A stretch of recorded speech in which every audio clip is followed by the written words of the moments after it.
বিপদের ধৈর্য ধরুন। দুনিয়ার সকল মানুষও যদি আপনাকে ঠকায়, তবুও ঈশ্বর আপনাকে কোনোদিন ঠকাবেন না। আপনার সঠিক ফলাফল তিনি আপনাকে দেবেন। শুধু ঈশ্বরের প্রতি বিশ্বাস রাখুন। একটা কথা মনে রাখবেন, কলম যতই দামি হোক না কেন, ভিতরে কালি না থাকলে যেমন তা মূল্যহীন, তেমনি মানুষ যতই শিক্ষিত হোক না কেন, মনুষ্যত্ব বোধ না থাকলে সে শিক্ষা মূল্যহীন। কাউকে কারোর সঙ্গে তুলনা করা উচিত নয়, কারণ সময় সব সময় এক থাকে না। তাই আজকের সময়টা হয়তো তোমার, কিন্তু এর পরের সময়টা হয়তো তারও ভালো যেতে পারে। তাই সবাইকে সম্মান দিয়ে যাও। যখন কোনো মানুষের কাছে ক্ষমতা, যশ ও অর্থ প্রতিপত্তি এই তিনটি জিনিসই থাকে, তখন সে মানুষকে মানুষ বলে গ্রাহ্য করে না। তখন সে ভুলে যায় যে তার থেকেও শক্তিশালী কেউ আছে এই পৃথিবীতে, আর সেটা হলো সময়। সময় হলো সর্বশক্তিমান। শীতের সময় যে রোদকে মানুষ ভালোবাসে, গরমে সেই রোদকেই মানুষ তিরস্কার করে। সুতরাং মানুষের কাছে তোমার মূল্য থাকবে ততদিন, তোমাকে তার প্রয়োজন যতদিন। তাই প্রশংসায় গলে যাবেন না, ক্রোধে উত্তেজিত হবেন না, সমালোচনায় কান দেবেন না, আর লোকের কথায় পিছলে যাবেন না। শ্রীকৃষ্ণ বলেছেন, জীবন না ভবিষ্যতে আছে, না আছে অতীতে। জীবন তো কেবল এই মুহূর্তে আছে, অর্থাৎ এই মুহূর্তের অনুভব করাকেই জীবন বলে। শ্রীকৃষ্ণ বলেছেন, ভবিষ্যৎ তো প্রতিদিন প্রতিক্ষণে নির্মিত হয়। মানুষের আজকের নির্ণয় ও কর্মের পরিণাম আগামীর ভবিষ্যৎ। আপনি যদি আজ কোনো নির্ণয় করে সন্তোষ বোধ করেন, তবে বিশ্বাস রাখুন ভবিষ্যতে অবশ্যই তার থেকে সুখ লাভ হবে।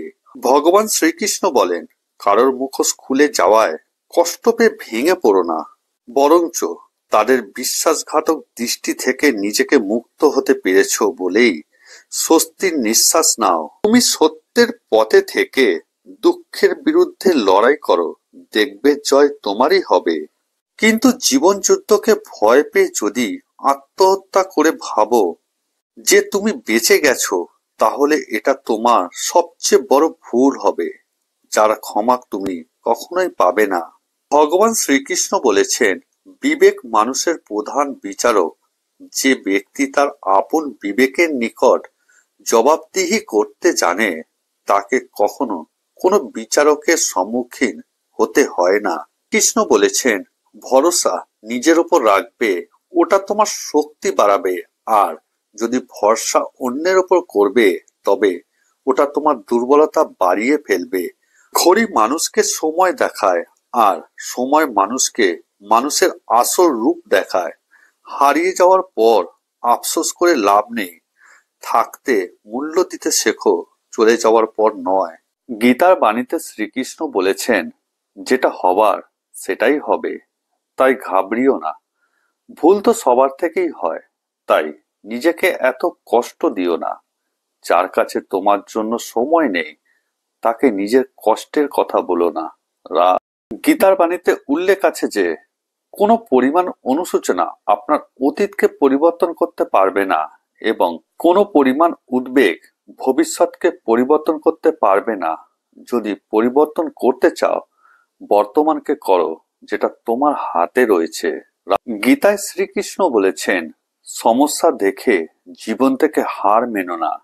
কে জানে এই সমস্যার মধ্যেই তোমার মহান শুরুটা লুকিয়ে আছে। একটা কথা মনে রাখবেন, পৃথিবীর সবচেয়ে মূল্যবান সম্পদ হচ্ছে সুখ, যার ক্রেতা সবাই, কিন্তু বিক্রেতা শুধুমাত্র ভগবান। শ্রীকৃষ্ণ বলেছেন, সম্পর্ক কখনোই তৃতীয় ব্যক্তির জন্য নষ্ট হয় না, কিন্তু সম্পর্ক তো তখনই খারাপ হয় যখন নিজের লোকই বেইমানি করে। গীতায় শ্রীকৃষ্ণ বলেছেন, না জন্ম তোমার ইচ্ছেতে হয়, না মৃত্যু তোমার ইচ্ছেতে হয়, তবে জন্ম মৃত্যুর মাঝে হওয়া অবস্থাগুলো আমাদের ইচ্ছে অনুযায়ী কি করে হবে? যেটা আপনার যোগ্য হবে সেটা আপনি পেয়ে যাবেন, যেটা আপনার যোগ্য নয় আপনি সেটা কখনোই পাবেন না। সময় থাকলে ভালোবেসে বলুন, রাধে রাধে।